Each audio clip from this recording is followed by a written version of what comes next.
The movie The Matrix is not science fiction. The movie The Matrix is a documentary. Documentary?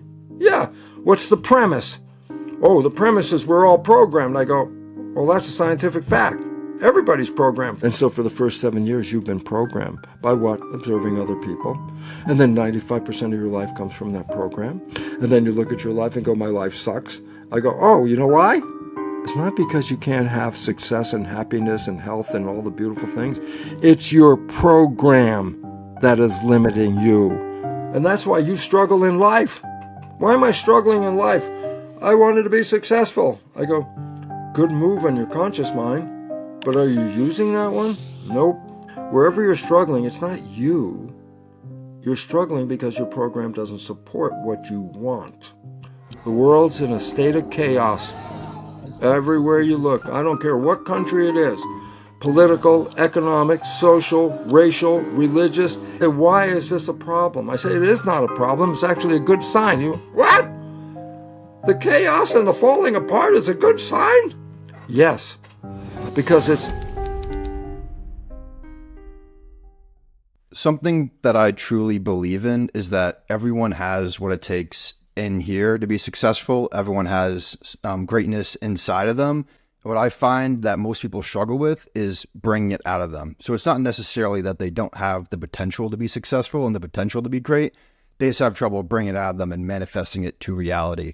So despite knowing that all of us have what it takes to be successful, why do we struggle to manifest it into reality and bring that greatness out of us?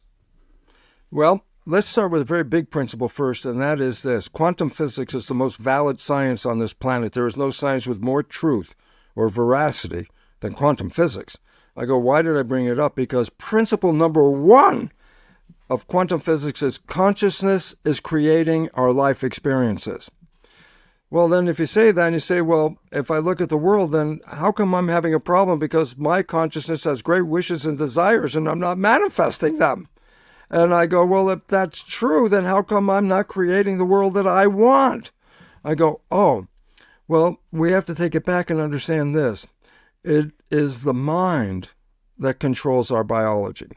And this is a radical change from the programming you got, because the programming you got in school is that genes control the character of your life.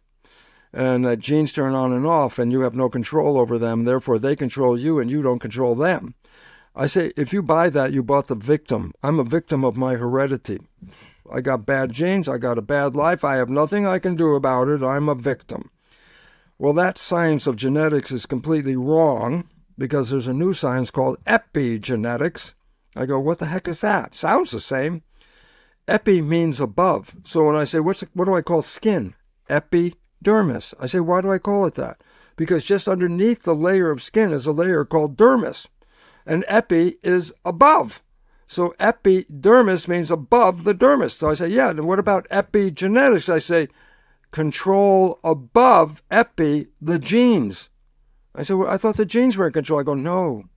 Your consciousness controls the genes, that your belief system, that your perceptions of life are turned into chemistry by your brain. And it's complementary chemistry. So in other words, you have a picture of love, you release beautiful chemicals, endorphins for pleasure, and oxytocin for bonding, and growth hormone when you're in love that gives you vitality and health. That's why people are healthy when they fall in love. If you have a picture of fear in your head, though, that love chemistry isn't coming out. You get stress hormones and factors that influence your immune system in a negative way. And I go, so what? I say, number one, let go of the idea you're a victim of heredity. Recognize this, that the mind is creating through the brain chemistry that complements the picture. Do I have a positive picture?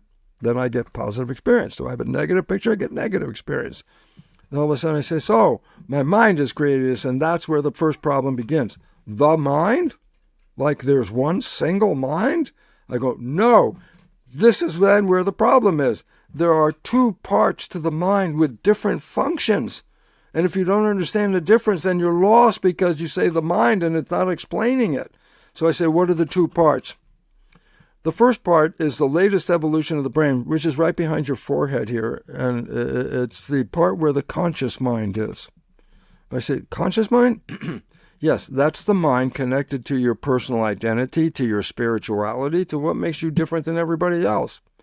And I say, okay. And I say, what about the conscious mind? I say, that's creative. The conscious mind has wishes and desires. So, Brian, if I ask you, what do you want in your life?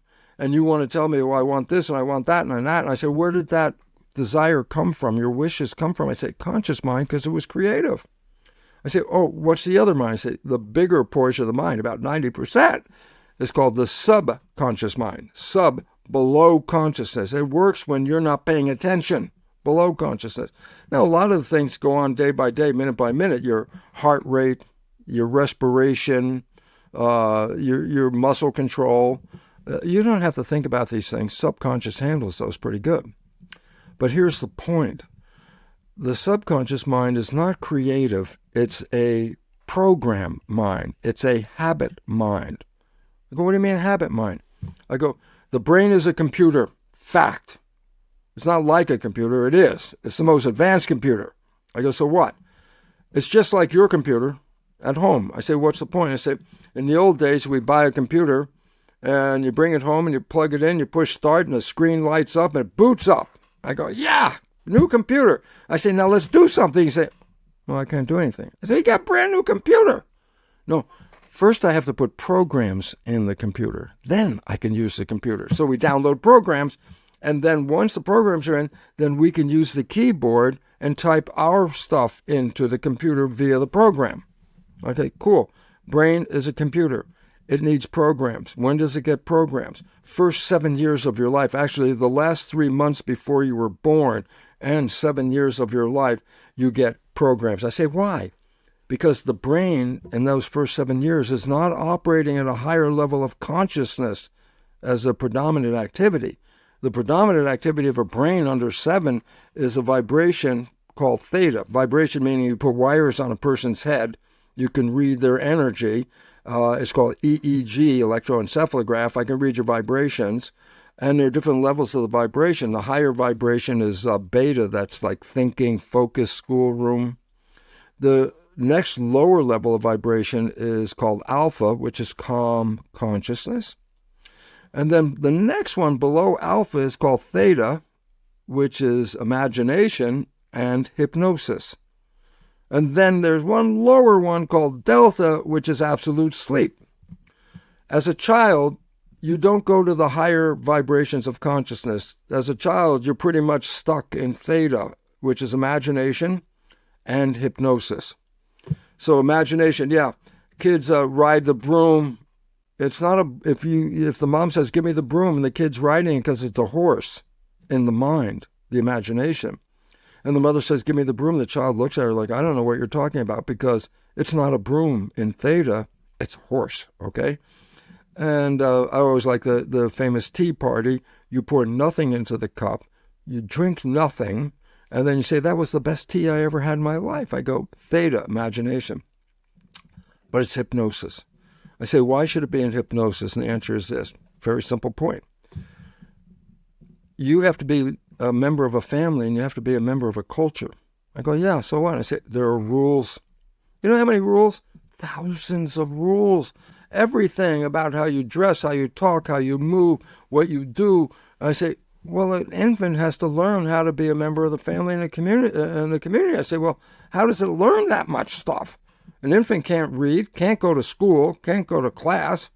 I said, how's it going to learn the rules? And I go, nature created the first 7 years of that child's life as a state of hypnosis. I go, why? Because it learns the rules by observing the members of the family. It learns the rules by observing the behavior of the community. How does it learn it? Hypnosis. So the brain is like on a video recorder. You want to learn how to be a member of the family? Then look at your family. If you're a guy, generally, you focus on the male part of the relationship. And then what are you looking for? A mate that what matches the female part of the relationship. Because that's your programming. This is how dad does it. This is how mom does it. This is how I become a member of the family. This is how I become a parent. All that stuff. I say, how much education was required? I said, they just had to observe it. And was downloaded. And I go, oh, so the programs in our subconscious mind didn't come from us. No, they came from other people. And I go, why is this important? Well, there's two reasons why. Number one, do the people you downloaded your behavior from have the same wishes and desires that you have? If they don't, then the way you downloaded from them isn't going to help you get what you want, because that's different behavior.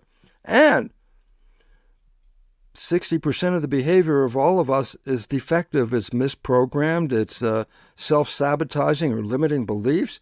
And you download them from other people, you also download their problem. So all of a sudden I say, a child gets off the ground first 7 years by downloading programs, by observing others. And I say these are in the subconscious. That's the habit mind. The other part of the mind is called the conscious mind. Well, that's the creative mind, the one connected to your personal identity and spirit. I go, so what's the point? I say, well, when I'm operating from my conscious mind, I'm operating from what? Wishes and desires. I want to be healthy. I want to be successful. I want a great job. I want a great relationship, blah, blah, blah. It's what you want, creative. So I go, yep, the conscious mind, when you're using that sucker, you're manifesting what you want. And then I say, but here's the problem. Ooh, the problem? This is the problem. The conscious mind, which is a creator mind, can also think. What the heck does that mean? Well, imagine your body is a vehicle with a steering wheel. And when your conscious mind's in control, it's looking out the windshield and it's driving you to where? Wishes and desires. But I say, what if the mind is thinking? Oh, it's not looking out the window. Why? Thinking is inside. Brian, today is Tuesday, and I'm going to say, what are you doing on Thursday? I don't believe it's written in front of you anywhere right now, but I bet you in a moment you can think about what you're doing on Thursday, and then you can tell me. But the point about it was, think. Where'd you get the information? It wasn't outside, it was inside. So I said, then what happens when you're thinking? Your conscious mind no longer is looking outside, because the conscious mind is looking for a thought on the inside. Well, if you're driving the vehicle with your conscious mind and it starts thinking, it's not looking out the window. I go, ooh, is the vehicle going to crash and burn? I go, no, you know why? This is it. The moment you are thinking, the subconscious mind and its programs take over the control. The subconscious mind is autopilot. I say, so what? I say, yeah, but when the subconscious is taking over your thinking process, it's not taking over your thinking. Your conscious mind is thinking. And let's say you're driving the car. True story. Many of you have done this. You're driving a car, you start thinking, I'm going to go to the store, I'm going to get blah, blah, blah, I'm going to do this, and then yesterday this happened, and tomorrow this is going to happen, and all of a sudden you look out the window, and you realize you haven't paid attention to the road. I said, wait a minute. I said, where was your mind? My conscious mind was looking inside. My subconscious mind, autopilot. The moment the conscious mind's busy, all the other activities are taken over by the program. I go, wow. I go, yeah, that's why you can think, and then you could look out the window in your car and then realize, I haven't paid attention to the road for the last 5 minutes. I go, but I'm still doing okay. I go, yeah, because the autopilot subconscious is 1,000,000 times more powerful a computer than the conscious mind. So when you need a lot of control, you jump into the subconscious mind because it's more powerful. Okay, but what's the point? The point is this. Conscious mind is creative. When you're using it, you are driving your vehicle, body, toward wishes and desires. But the moment your conscious mind's thinking, it's not looking out, it's looking in. But as I said, if you're driving the car, then you're not driving it now, because the moment you're looking in, you're not even looking out the window. The subconscious program takes over. And it's 1,000,000 times more powerful a processor. It drives better than you do anyway. And the point is, you look out the window and then you realize, goodness, I haven't paid attention to the road. Oh, look where I am now. Hey, how did I get here this far? And I go, so what? When you're thinking, your life is not controlled by your wishes and desires. When you are thinking, your life is controlled by the program.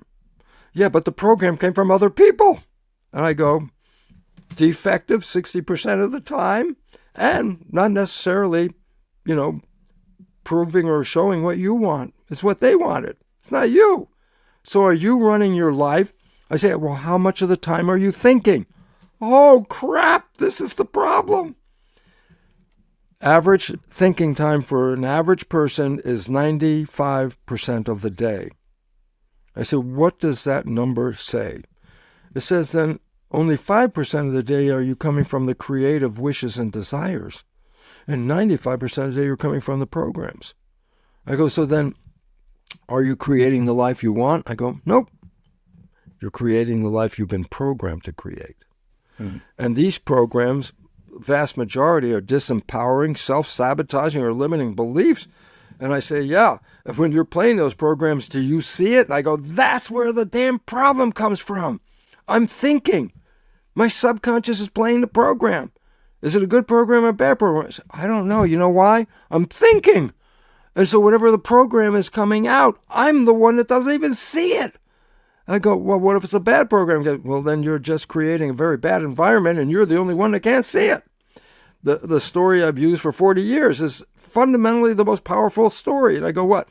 You have a friend, you know your friend's behavior very well, and you happen to know your friend's parent. One day you see your friend has the same behavior as the parent. You get excited. You go, hey, Bill, you're just like your dad. Back away from Bill. I know exactly what Bill's going to say, and you've heard it. How can you compare me to my dad? I'm nothing like my dad. Everybody else in the world can see that Bill's behavior is his dad's behavior. Who doesn't see it? Bill. Why not? Why is he playing it? Oh, he's not paying attention. So whatever came out, Bill's the only one that can't see it, but everybody else can. Is it good behavior or bad behavior? I said, it depends on his program. And now I'm going to give you the bad news, good news is we are all Bill. Every one of us, 95% of the day, we are thinking. And when we're thinking, our behavior is now taken over by the program. Does the program support you? Most of the time, no. 60%, as a matter of fact, of the time, 60% or more, it will sabotage you. Will you see it? Nope. What will you see? The response of the world to you. Oh, I wanted to be successful, but these people interfered with me. I'm a victim. They interfered with me. I go, you didn't see, Bill, that your behavior brought on their behavior.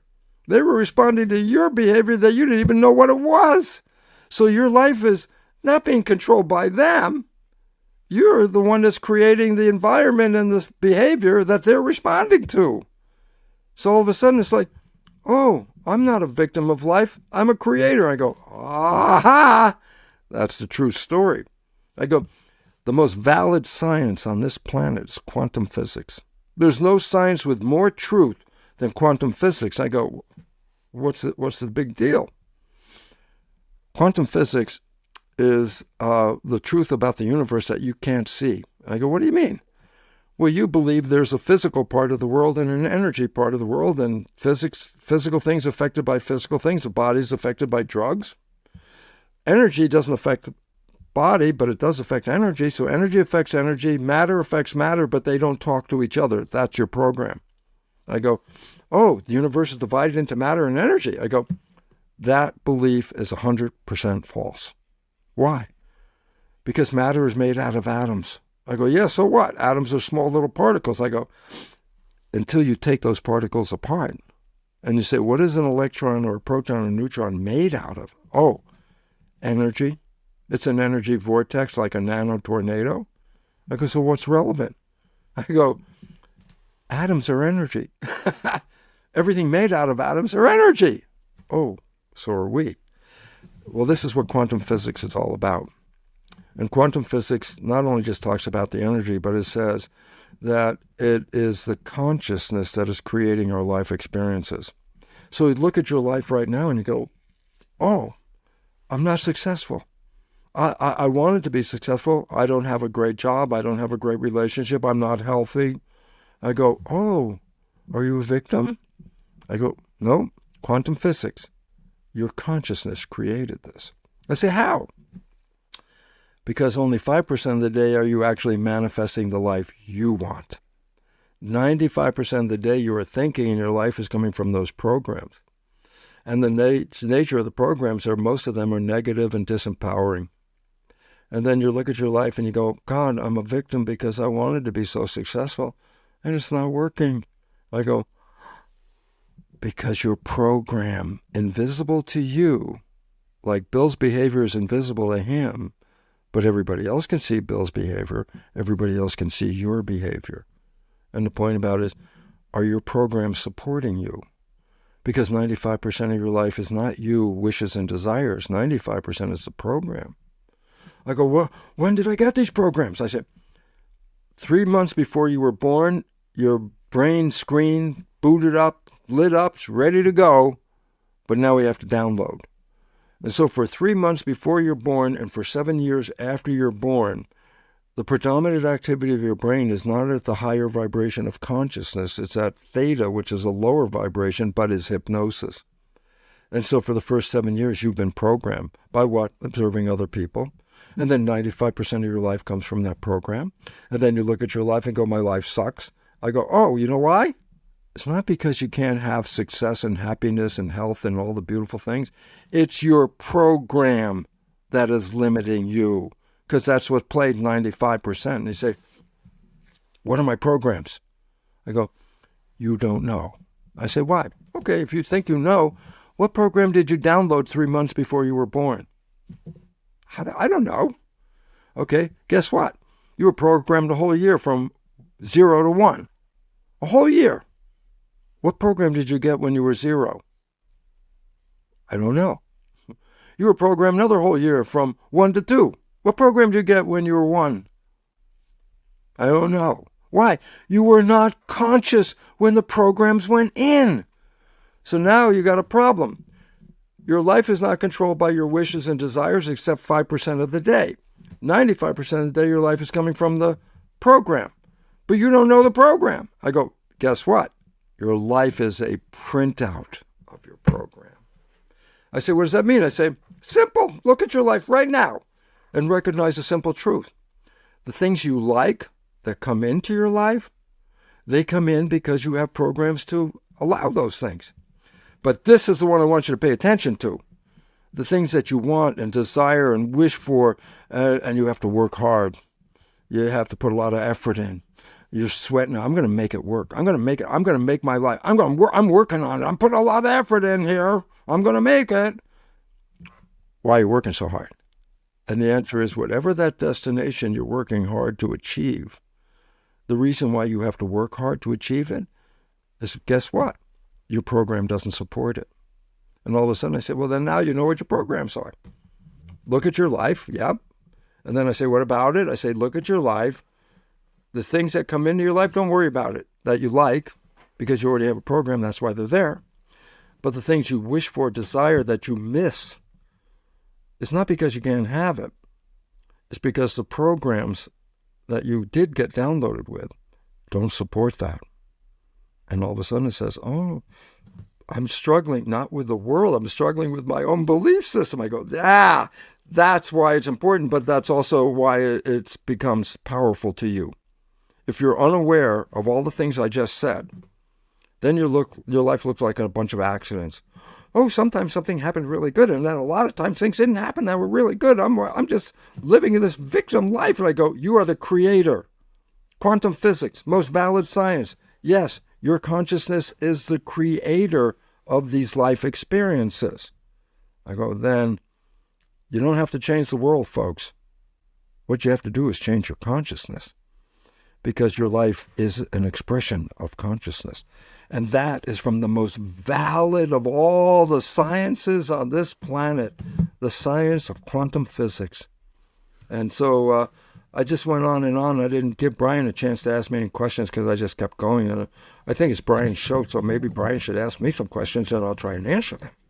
Well, I'm fascinated to hear what your opinion is on social media, because that is for sure like programming us in a negative way, or it can program us in a positive way. So what are your overall thoughts on social media and how it's programming us these days? It's a very important question, Brian, because it is destroying us in a certain way. And I say, why?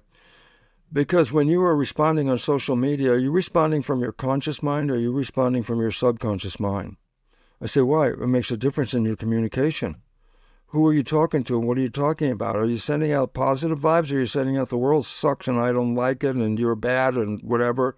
I go, oh, then you're just, this is why online dating is a very difficult topic. I'll tell you why. Fill out the questionnaire. Who am I? Well, I'm the most lovable, wonderful character you ever met in your life.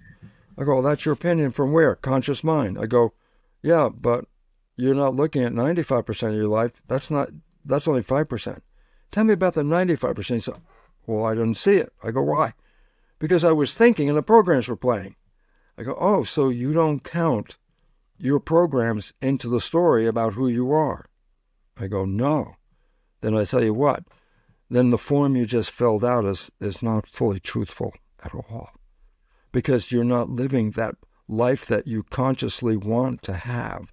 The conscious wishes and desires of who I am. You want me, I am the most lovable person you ever imagined in your life, at least in my conscious mind. Unfortunately, my subconscious mind got programmed by my father, who had a dysfunctional relationship with my mother. I downloaded his dysfunctional relationship in my first 7 years, and then, lo and behold, those are the programs that manifest, and next what? I can't find a relationship.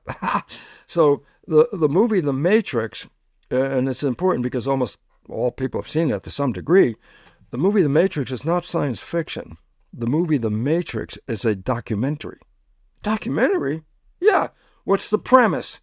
Oh, the premise is we're all programmed. I go, well, that's a scientific fact. Everybody's programmed for 7 years. And then I love it because in the program movie, they say if you take the red pill, you get out of the program. Whoa! What would happen if you took the red pill? And I'll tell you right now, most of you have taken that red pill at one time or another. I said, what happened? I said, your life changed in 24 hours. I said, what was it? When you fell in love. Science has recognized when you fall in love, you stop thinking. You stay what is called, you stay mindful. You stay present, which means what? You just met this person you've been looking for your whole life. Is this a time to think and disconnect and go in your head while what's in front of you is what you wanted? The answer is no. So when you fall in love, science recognizes what? You stop thinking. I said, what do? You're living. You're living the moment. I said, with what mind are you living the moment with? Well, if I'm not thinking, I'm using my conscious mind. I said, what's that one? Wishes and desires. What do you think the honeymoon was? A manifestation of your wishes and desires, the joy, the beauty, the love, the harmony, the peace, everything you experience. It may not last long, but guess what? You were blah, blah, blah, blah, and you meet this person, and just 24 hours later, you have a different life. I go, where'd this other life come from? I said, it was always available. It was the life from your conscious creative mind, but in your regular day, you only use that 5% of the time. But guess what? When you fall in love, you start using the conscious mind over 90% of the time. And the conscious mind is what? Wishes and desires. I say, well, then what happened? You created the honeymoon. I say, what the hell is the honeymoon? I say, heaven on earth. I say, oh, the moment you fell in love, you left this crazy, stupid, vicious animal world, and you created heaven on earth? I go, it was always there all the time. It was your program that got you to participate in the crazy, stupid world, because we got programmed by our social structure to fit that social structure. And it's so self-destructive that we're killing ourselves as a species. Why? Programming. I say, so what happens when you took the red pill? Love. You stop playing the program long enough to manifest a different life experience. That life experience, honeymoon, is tantamount to heaven on earth. I say, so you mean heaven on earth is realistic? I say, yeah, as long as you're not thinking. Because the moment you're thinking, you're no longer coming from your wishes and desires. You're coming from the program that you downloaded. And most of those programs I bring up, most of those programs are negative and redundant. You keep playing negative programs over and over all day, and guess what? Your manifestation is a life that is not heaven on earth. We live in a chaotic world right now. And the reason for that is human civilization is in a self-destructive mode. I go, what? Yeah, simple. You want math? Simple math. I don't have to go into a whole lot of stuff. Simple math. If we want to everybody to keep the same behavior we have today in all the civilization, all the cultures, if everybody just stayed the way we are living today, it takes 1.6 planet Earths to provide the resources for that civilization, our civilization. I go, what's the point? Well, obviously, we don't have an extra 0.6 planet Earth. So it says we cannot sustain the civilization we're in because we don't have the resources to do that. And we're seeing the loss of resources and the pollution of the environment, the air, the water, the soil. And we're polluting the damn thing. We're extracting the resources, turning it into garbage, and then wonder why. How come we're struggling on this planet? And the answer is we are facing our own extinction. Why? Because we're living beyond what we're capable of living. I say, then how are you going to survive? I say, you have to change civilization. I go, what do you mean? I say, the culture we have is what's killing us. We're destroying our environment to keep ourselves where we are. So guess what? It's the thinking of today that is creating the problem. So I say, so what does that mean? I say, like Einstein said, you cannot use the thinking that created the problem to solve the problem. We have to change.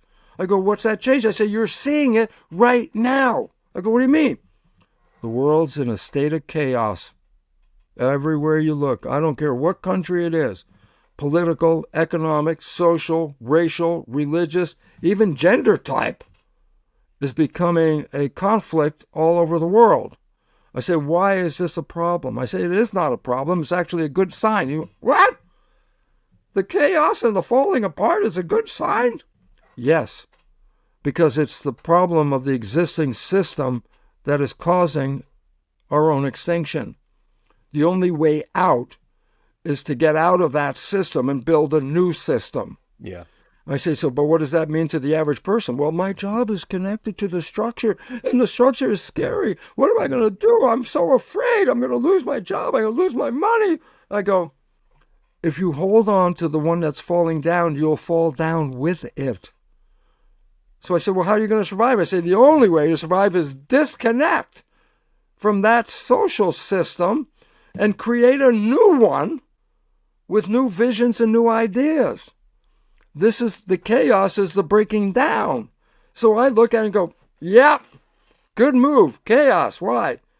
Because if we keep the system, we're going to go extinct. And NASA scientists had said within 20 years,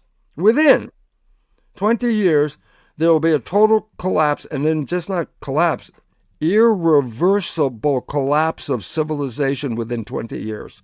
Why? Not sustainable, folks. And it says irreversible. What does that mean? Don't go back and think you're going to fix it with our history. It's our history that brought us to this problem right now. We're moving into another world. And the point about it is you have a choice right now. And your choice is hold on for dear life for the one that's coming down. I go, not a good choice because it's not coming back up.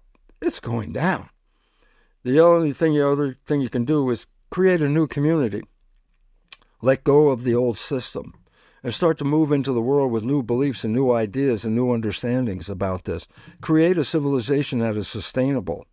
And then not only will we survive, but we will be able to thrive into the future. And the issue is you're looking at the world right now that scares the hell out of you. Why? Because it's like, what about my security? What about my future? What about my money? Will I be able to get health care? Will I be able to afford where I live? Man, I live in Santa Cruz, California. This little hicky town where I live in, turns out it's the highest cost of rent of any place in the United States. In this little dimpy place, Santa Cruz, California, it costs more to rent a place in Santa Cruz than in New York City. And I go, so what's the problem? Well, then you should live here and realize what's happening. People can't afford to live here. And it's changed the structure. It's created a lot more violence in the world, too, because people are now struggling. And that struggle, well, I'm going to take my power. I go, oh, geez, this is a bad situation now. The only way you're going to survive is to change the way we're living. And it's interesting because, Brian, your age group and younger find themselves mainly disconnected from the civilization. They're looking like, hey, my dad got 4-car garage filled up with everything, man. Lexus, BMWs, Mercedes. I can't afford a car. My dad's got a house with 27 rooms in it. I have to share an apartment with somebody because I don't make enough money. I go, what does it look like? It looks like, oh my God, I'm failing. I say, it's that 27 rooms in the 4-car garage that caused the problem, and that you have to learn to let go. I say, what's the value? Well, you've been programmed the value is money. Oh, money is power. Money is energy. Yeah, can't buy love with it. Can't do that. Because why? Love is harmony. Fear is disharmony. Love, harmony, health versus fear, disharmony, disease. Do you know that the healthcare crisis that is affecting this entire planet is so big? And he's like, well, we'll just throw more money at it, just like in the U.S. We'll throw more money at it. We're going to put more money into the drugs and all that. And I go, the more money they put into healthcare has not stopped the fact that the health crisis is worse every day. I go, why? Because the health crisis isn't due to the drugs or the money or any of that. The health crisis is due to the fear. Stress causes disease.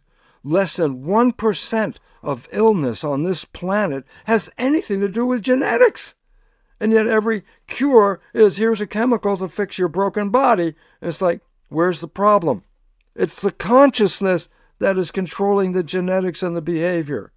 You want to heal your body? You don't put drugs in it. You change consciousness. Your life is a manifestation of your consciousness, quantum physics. You don't like the way it is? Don't change the body, change the consciousness. That is the resolution. And this is why it's interesting, because the younger people feel, oh my God, I can't get started. I can't get a really decent job. I went to college and all I can do is serve hamburgers at McDonald's. And I go, yeah, you know why? You're not supposed to fit into the system. You're supposed to create the new system. Fitting into the old one just perpetuates what we got right now. And you're saying, but I'm so disconnected. I say, thank God you're disconnected, because it means your resolution is not to fix the old one. It doesn't work. It's to create the new one. And this is why Brian's broadcast right here becomes so important, because what's Brian trying to give you? Knowledge, power, take it back, don't be the victim. And I go, oh, what's it all related to? Consciousness. Something that my generation is struggling with a lot is dating and finding true love. And I think when it comes to programming, what happens a lot, and I think everyone can relate to this, is that a lot of the times your programming comes out most in those relationships. And there are many times where you're like, why did I say that? Like after the fact, you're thinking to yourself, like, why did I say that? Why did I do that? It just comes out of you. And sometimes that can make us sabotage great relationships for us. Sometimes. I mean, all the Most time. of the time. Exactly. Not So how do, most of the time. yeah. You see, this is really important.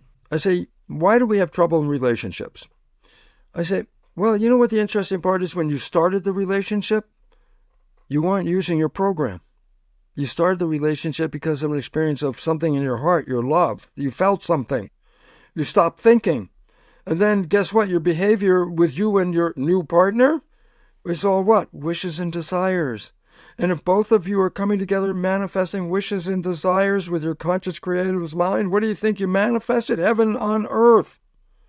Then I say, then how come the honeymoon doesn't last?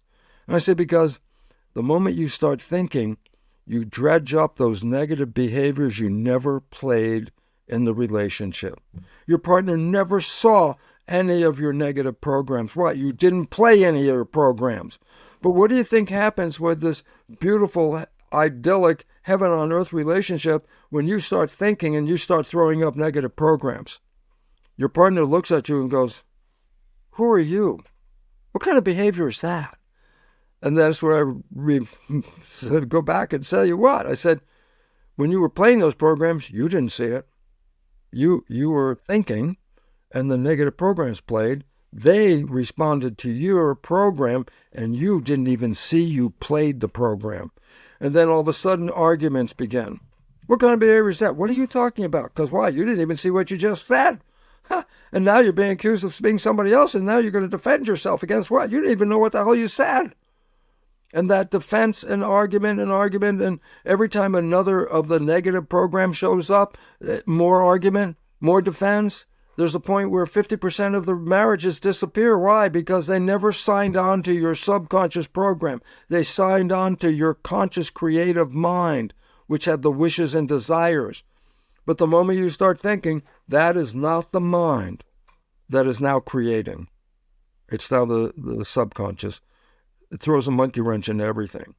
Are you the subconscious or are you the conscious? Well, the truth is you're the conscious. But 95% of the day, which is the amount of time you spend thinking and the amount of time the subconscious takes over, those subconscious behaviors are self-sabotaging and destructive and limiting, and they're terrible. And that's why you struggle in life. Why am I struggling in life? I wanted to be successful. I go, good move on your conscious mind, but are you using that one? Nope, 5%. Then I say, well, then your life isn't your life. And I go, that's the damn thing. If you knew this, you have power. If you don't know this, you're a victim. I want to be successful. It's not working. I don't know why, but these people out here are yelling at me. I go, why? Because you didn't even see what you were creating in that world. And this is the wake-up call. You're not creating heaven on earth. It's not you. It's your program. And as I said, what are your programs? I said, well, your life is a printout, so just look at your life. Wherever you're struggling, it's not you. You're struggling because your program doesn't support what you want. And all of a sudden I said, well, you can change those programs. I go, oh, if you can change those programs, you can have the power. And I go, yes, you can. You can take back the power over your life. But first you have to recognize the program. If you don't even recognize the program, how are you going to heal it? You can't. That's where the issue comes from. Now, interesting, my program of relationships sucked. Why? I downloaded my father's dysfunctional behaviors. And every time I got in a relationship, as soon as any of my father's subconscious programs started to manifest, people would leave me. They didn't want to be there with that behavior. I didn't see it. We just got arguments and they're gone. And now I have nobody. Okay? The interesting part about it is when I met my partner, Margaret, 29 years ago, she knew about the subconscious programming. I knew about the subconscious programming. So when we had our relationship going, if all of a sudden I came in with a terrible program, instead of an argument, we both recognized, well, she recognized when she experienced my behavior that that's not me, that's my program. Instead of an argument, she said, well, you know, you didn't hear what you said. You said this. I said, oh, I didn't hear that.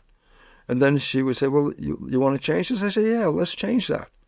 What we did in the beginning is we rewrote the programs. And we changed the negative programs into the programs of wishes and desires. So whether I was consciously creating wishes and desires, or whether I was thinking and my subconscious took over, it was creating wishes and desires. Hence, 28 years of heaven on earth for me in a world that's upside down crazy. Does it come into my life? Nope. Why? My programs don't bring it in. I'm living in the middle of crazy. It's like the eye of the hurricane. All around me, the storm is blowing. And I'm sitting in this little quiet spot in the middle going, wow, that's really crazy out there. Okay? And so, Brian, I just, I'm so thank you for this opportunity to talk to this community, because I want them to really emphasize the important information here, and that is we are creators. And if you don't like what you're creating, it's not you that's creating it, it's your subconscious programs that are creating this. And that if you understand these programs, then you have an opportunity to rewrite these programs. And that is the process of taking the power back. As I said, I rewrote negative programs because Margaret and I, both understanding, if I came up with something that I said that was stupid and I didn't hear it because I was thinking and the program came out, we can address it without an argument. That is the part. It's the argument that breaks the thing up, because nobody's going to resolve that. But if you understand, oh, that's not the behavior I wanted, that's the behavior I showed, well, then I can say I can change that. And in so doing, I've been living the honeymoon effect for this 28 years. And can you do it? Anybody can do it. We're all creators. but you have to do something. You can't just sit there and go, tomorrow I'll be better. I go, that didn't change anything. Yeah. The program in your subconscious is like a hard drive. It's like the hard drive in your computer. Let's say you have a glitchy program in your hard drive. And I say, okay, talk to your computer and see if it's going to get better. Come on, computer, do better. Come on, computer, do better. I go, it's not going to work. Why? There's nobody in there to listen to you. Guess what? There's nobody in the subconscious. It's a hard drive. You can talk to yourself and I'm going to do better. I'm going to be better. Tomorrow I'm doing this. I'm going to do it right. New Year's resolution. I'm not going to do that again. Yeah, 10 minutes later you did it. Why? Because what you were doing was unconscious, so it didn't. Your conscious mind didn't even see it anyway, and your conscious mind had no control over it. Ah, shoot. Can I create? I say, everybody out here can create. You are creating. But if you don't like the creation, stop blaming the world and start recognizing we're like Bill. We're playing these negative programs and we're the ones that don't see it. And all we see is the response. If your life is not what you want it to be, don't change the world. Change the program. Something that I heard you say that absolutely blew my mind is you do these group events and you tested for the belief, I love myself, and 80 to 90% tested negative. What's going on there? And how do we love ourselves? What's going on? Okay. Good question, Brian, because it comes down to simply this. It says, understand, it's like, well, I'm my program, okay? I said, where'd you get your program from? Well, I got it from other people, okay? Do I see it when I play these programs? I say, no. But what are these programs? Now, here's where the problem comes from. Parents act like coaches on a sports team. What do you mean? I say, if a player isn't doing well on the sports team, the coach doesn't go up and go, oh, please do better. No, the coach says, that's not good enough. Who do you think you are? You don't deserve to be on this team. I say, the player on this team is older than 7, so they're operating from consciousness, which is understanding what the coach just said. The coach said all those negative things to do what? To make you turn around and say, okay, I'm going to work harder. I'm going to do better. I go, now take this and make a parent a coach, because that's what parents think they are. They're coaching the kid. And the kid's under 7. And they go by the toy part in the department store, and the kid starts throwing a tantrum. I want the toy, I want the toy. The dad just wants to get out of the store, says, you don't deserve that. Okay, the kid's under 7. What did the child hear? I do not deserve. I'm not good enough. I'm not smart enough. The child is not thinking. He's recording. I'm not good enough. I'm not smart enough. I'm not lovable. And I go, where'd you get that from? Your parents and your teachers?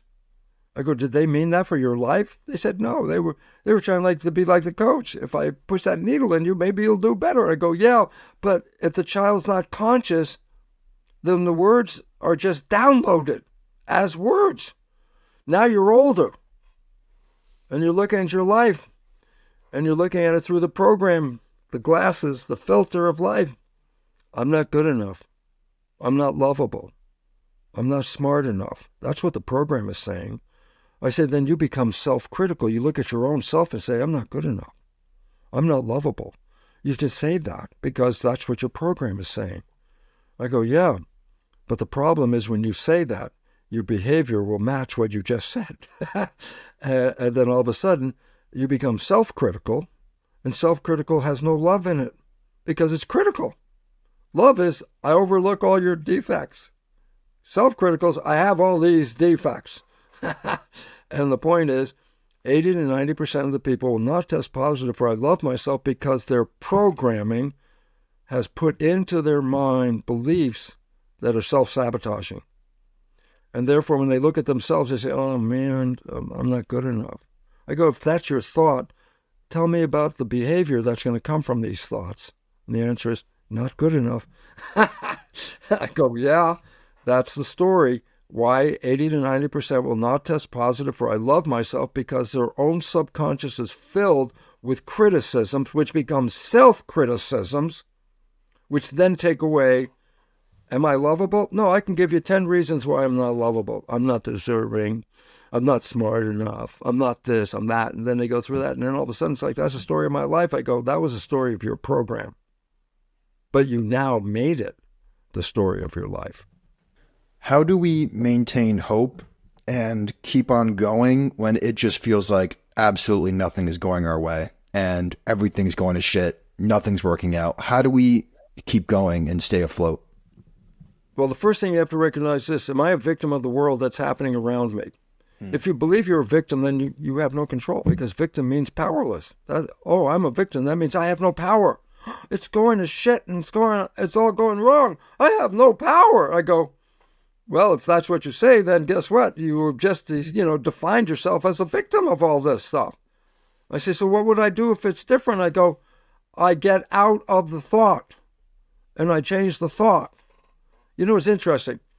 I can give my personal experiences because we all have personal experiences. I'll talk about one.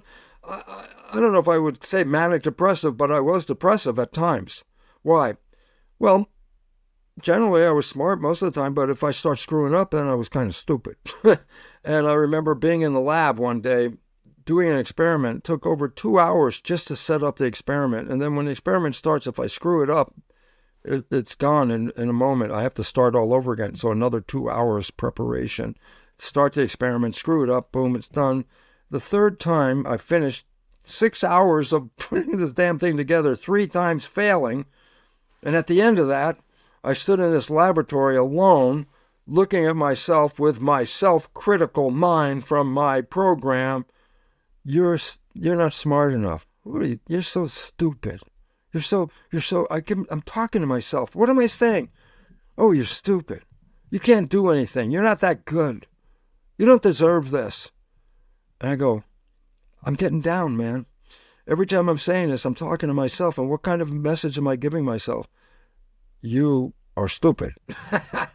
And I go, so what was happening? I say, well, I was going downhill, getting depressed, talking to myself inability, and I hear a voice, and there's nobody in the room but me. I hear a voice. It was like right out here. And the voice said this: don't you have anything better than to listen to this crap?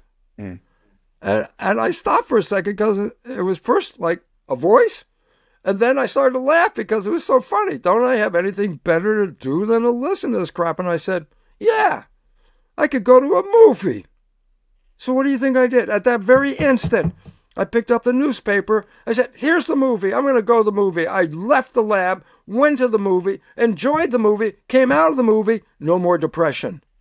I stopped the damn dialogue with myself and jumped on to the next thing. What was the point? You have choice, and you don't realize it. You can get in and start to feel how negative the world is and how negative my life experience is now. I'm not good enough and blah, blah, blah. And you can talk to yourself, which I was doing. And what was I, lifting myself? No, hell, I was taking myself down. Every time it was getting worse, and it was like, God, I hate myself. Then I went to a movie. Yeah. Guess what? When I came back, there was no more conversation. It ended. I go,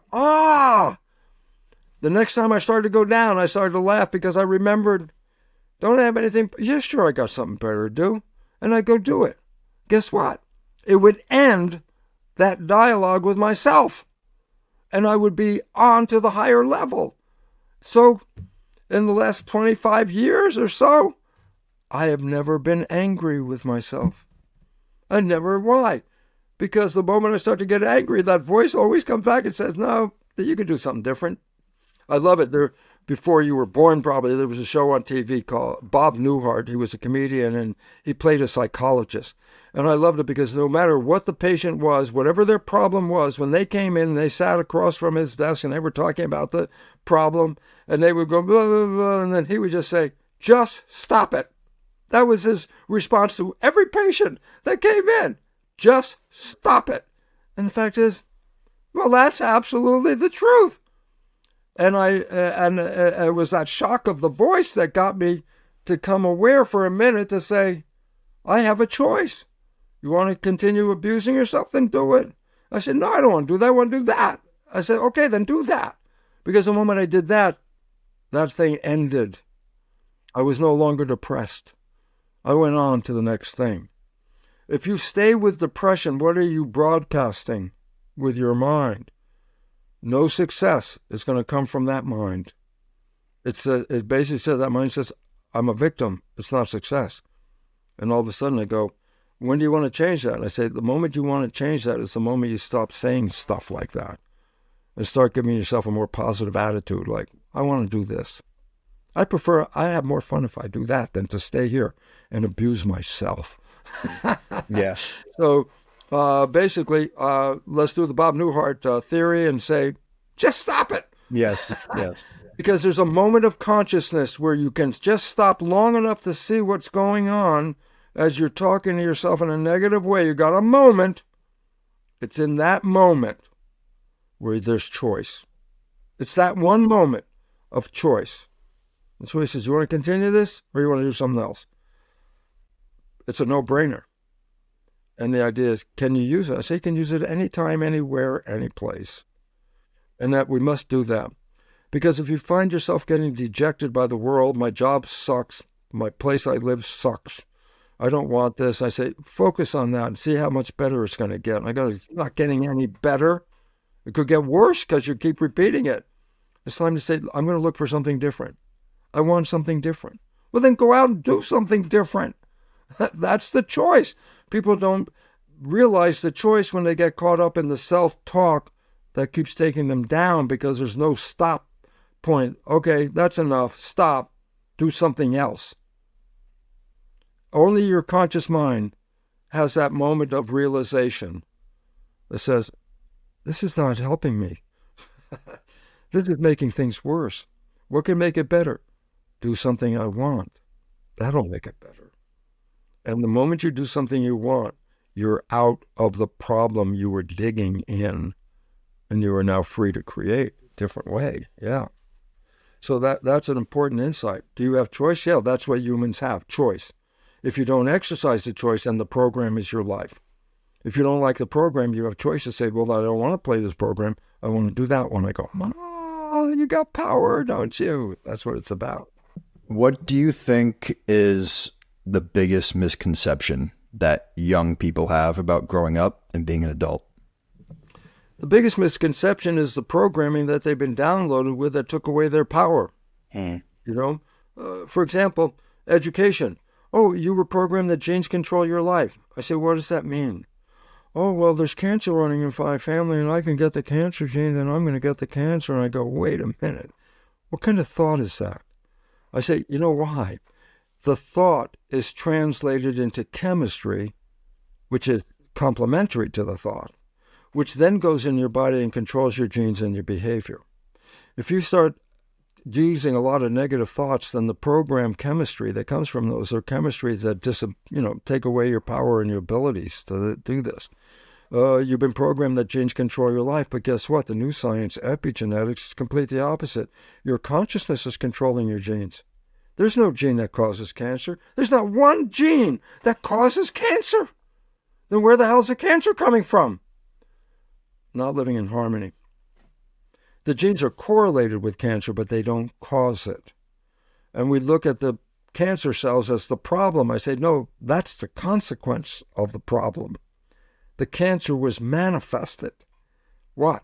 Not through genes, but through not living in harmony and not, expressing yourself and holding anger in, which is heat. And that kind of stuff like that prevents you from experiencing your health. Your health is not controlled by your genes. It's controlled by the chemistry of the blood, which in turn is controlled by the thought in your head because the thought is converted into complementary chemistry. There's a chemistry of love, dopamine, pleasure, oxytocin, bond to your lover, growth hormone, which does what it says it does. So when you fall in love, you got pleasure, you're bonding, and your vitality is increased. So when people fall in love, they glow. Oh, see how they glow. See how in love they are. That's a chemistry you're looking at. From where? From the chemicals of the picture of love. I go, it's a different chemistry than fear. Fear chemistry does not put out chemistry of love. Fear chemistry is stress hormones and factors that shut down the immune system. I go, fear chemistry shuts down your life. And that's why people who live in fear get sick and die young. Because fear chemistry does not give you vitality and health and all that. Love does. What's the picture in your mind? If the picture is not a picture of harmony and love and peace and all that, then I say, then that picture you're holding is the picture that might be destroying you every minute of your life. Because your thought is going to be turned into chemistry, which is then going to control your biology. What are your thoughts? And we find out, psychologists tell you, more than half of your thoughts are negative and redundant. Playing the same negative thoughts over and over and over again. I go, so what? I say, then you manifest negative because you're the creator. You want to manifest love? Then you got to have pictures of love. It doesn't come if you have pictures of self-deprecation. And all of a sudden it says, then I'm a powerful person. I say, when you understand that you can change the thought consciousness, you are a powerful person. If you don't know the consciousness is controlling your life, then you're a victim. Why? Because you had no knowledge of how it worked. And this is why the wake-up call is now. Young people have grown up in a world where they don't have anything that their parents had. Where'd they get that big house? Where'd they get that Mercedes? Oh, living their life? You want to try and live their life? You're not getting it. Why? That life is over. We need to make a new life. And your life then says, well, what is it based on? I said, you better start recognizing evolution is based on community. Is there a community? You bet your life. There's a whole community of young people, but unfortunately, their communal vision is negative. But they're a community. They're all sharing. They're on social networks sharing. What if they started sharing very positive things? Life is beautiful. I can create this. I did this. I made that. I can do this. I go, yeah, and how much of the media is giving that attention to the positive side? I said, very little. It's always why it's not working, how it doesn't work, how come you're a victim, and how come you can't get out of the hole? And all of a sudden I go, that's a picture in your head? Where do you think your biology is going to go? It's going to manifest that picture. And this is why the quantum physics comes back in, and why the new science, epigenetics, a science that says your mind controls your genes, is so powerful. Both of those things are saying your consciousness is manifesting your life experiences out here, and your consciousness is affecting your cellular experiences on the inside. If this are not harmony here or here, don't blame your genes or that. It's the programming. Because you can change the programming. That's your power. But if you don't have knowledge of programming, then you are powerless. Knowledge is power. The other way of saying the same thing, and this applies more directly if you understand it, is a lack of knowledge is a lack of power. What you don't know disempowers you at this moment. And any misperception that you have is something you don't know because it's called a misperception. Your misperceptions are disempowering. You've been programmed to believe your life is controlled by genes. That's a misperception. That disempowers you because then you become a victim of your heredity. You didn't pick the genes. They control me. I'm a victim. Okay? The other disempowering fact right now is the concept of the universe is made out of energy. Consciousness, spirituality is actually a fact of quantum physics. It's not a new age idea. It's energy controls matter. Einstein quote, "The field is the sole governing agency of matter." The field is invisible energy, the sole governing agency of the material world. Your thoughts are the field, and they manifest your physical world. It's the field that controls that. I go, you didn't know that. You were lost in the world of genes and physical blah, blah, blah, and all that. I go, well, that lack of knowledge has disempowered you. And then there's a Darwinian theory, which is the worst theory in the world because its premise is life is a struggle. I go, life's a struggle. And how do they resolve it in Darwinian theory? A competition for fitness to survive the struggle of life. Fitness, competition, what does that mean? If you don't go out there and compete, you're going to die. And you got to beat the other one before they beat you because they want to beat you because they want to live and they don't care about you and you don't care about them. And we're going to go out and compete and compete and compete. And guess what? 100% wrong. Evolution has nothing to do with competition in that sense. Evolution is cooperation.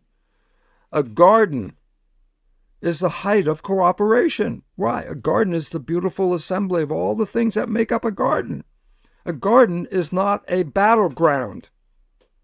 And yet we've turned the garden that we came from into a battleground to the extent that we are now undermining the web of life to the degree that we are threatening our own extinction.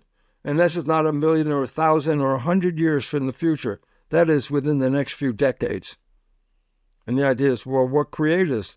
The thought that we should compete with each other. I go, no. Survival is based on being in cooperation with each other. You have that whole generation out there, Brian, that feels disenfranchised, disconnected, feeling lost, feeling sad for themselves that I can't get that BMW. And I go, well, guess what? Good for you for not being there, because that's the world that caused the problem. Yeah.